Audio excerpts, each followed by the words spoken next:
مفتی صاحب کے پاس ایک بندہ حاضر ہوا۔ آج وہ اندر سے بڑا خوش تھا اس وجہ سے کہ آج میں ان کو لاجواب کر دوں گا۔ اس نے سوال یہ کیا، صاحب مجھے یہ بات بتائیں کہ جس وقت میں مسلمان تھا اس وقت نماز پڑھتے ہوئے میرے ذہن میں بہت زیادہ عجیب و غریب قسم کے خیالات آتے تھے، اور بعض اوقات تو اتنے گندے خیالات آتے تھے کہ میں آپ سے بیان بھی نہیں کر سکتا۔ لیکن جب سے میں قادیانی ہوا ہوں، مرزا قادیانی کا غلام بنا ہوں، اس دن سے میرے سارے خیالات ختم ہو گئے ہیں اور میں بڑے اہتمام کے ساتھ نماز ادا کرتا ہوں اور میرے سارے خیالات دور ہو چکے ہیں۔ تو میں اس بات پہ بڑا خوش ہوں۔ علامہ صاحب یہ بات ارشاد فرماتے ہیں، مجھے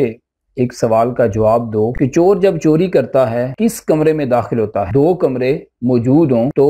ایک میں سونا اور چاندی پڑا ہوا ہو، دوسرا کمرہ خالی ہو، اور جس کے اندر سونا اور چاندی پڑا ہوا ہے اس کو لاک لگا ہوا ہے، لیکن دوسرا کمرہ جو ہے وہ بالکل خالی اور کھلا ہوا ہے، تو چور کس کمرے میں داخل ہوگا؟ وہ کہنے لگا جی چور کی جو منشا ہے اس کا تو مقصد سونا چوری کرنا ہے، پیسے دیگر مال کو اس نے چوری کرنا ہوتا ہے، تو اس وجہ سے وہ جس میں لاک لگا ہوا ہے اس کو کھولنے کی کوشش کرے گا۔ تو آپ نے ارشاد فرمایا اصل وجہ یہ ہے کہ تمہارے دل کا جو کمرہ تھا اس میں نور ایمان جگمگا رہا تھا، اور چور یعنی شیطان آتا تھا اس میں چوری کرنے کے لیے کہ اس کا میں ایمان ختم کر دوں، چوری کر کے لے جاؤں۔ تو اب وہ لے گیا ہے، اب اس کو کیا ضرورت ہے کہ کمرہ کھلا ہوا ہے اور اس کے اندر کچھ بھی نہیں ہے؟ اس وجہ سے شیطان جو چور ہے وہ تمہارے گھر میں یعنی دل میں نہیں آتا۔ تو دل کے اندر جو وسوسے پیدا ہوتے ہیں یہ ایمان کی علامت ہے۔ ہم میں سے اکثر لوگ اس وجہ سے نماز کو نہیں پڑھتے کہ یار ہمارے خیالات جو ہیں وہ بڑے برے آتے ہیں، ہمارا ذہن جو ہے وہ نماز کے اندر لگتا نہیں ہے۔ تو یہ ایمان کی علامت ہے۔ اس بات سے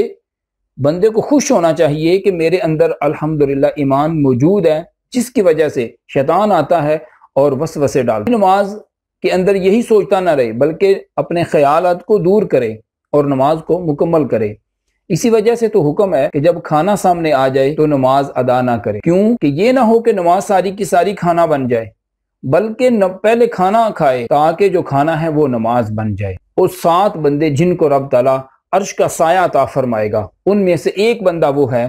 کہ جس کا دل ہمہ وقت مسجد کی طرف لگا ہوا ہے، مسجد سے نماز پڑھ کے نکل چکا ہے، کاروبار میں مشغول ہو چکا ہے، بازار چلا گیا ہے، لیکن اس کا دل جو ہے وہ مسجد کی طرف لٹکا ہوا ہے کہ کب میں یہاں سے فارغ ہو جاؤں اور میں مسجد کی طرف جاؤں، جا کے نماز ادا کروں، وہاں پر صفائی کا خیال کروں اور دیگر معاملات جو ہیں مسجد کے جا کر اس کو سلجھاؤں۔ ہمارا حال یہ ہے کہ ایک مشین چل رہی ہوتی ہے، سبحانک اللہم و بحمدک سے شروع کرتے ہیں اور اتنی ہمیں رٹ چکی ہے یہ نماز کہ ہم پڑھتے جا رہے ہیں، یوم یقوم الحساب ہو جاتا ہے تو ایک بار بھی اللہ تبارک و تعالیٰ کا خیال ہی نہیں آتا۔ بس ہماری نماز جو ہے مختلف کاروبار کے معاملات میں اپنی بیوی اور اپنے اعزاء و اقرباء کے خیال میں گھومتا رہتا ہے، اور بعض اوقات تو اتنی عجیب قسم کی سوچیں آ جاتی ہیں کہ جس بندے کے ساتھ ہم کھڑے ہو کر نماز پڑھ رہے ہوتے ہیں اس کے بارے میں بدگمانی اور برے خیالات آنا شروع ہو جاتے ہیں، اور بعض اوقات جس بندے کے پیچھے پڑھ رہے ہوتے ہیں اس کے بارے میں بھی برے خیالات ہمارے ذہنوں کے اندر آنا شروع ہو جاتے ہیں۔ تو اہتمام کے ساتھ نماز کو ادا کریں۔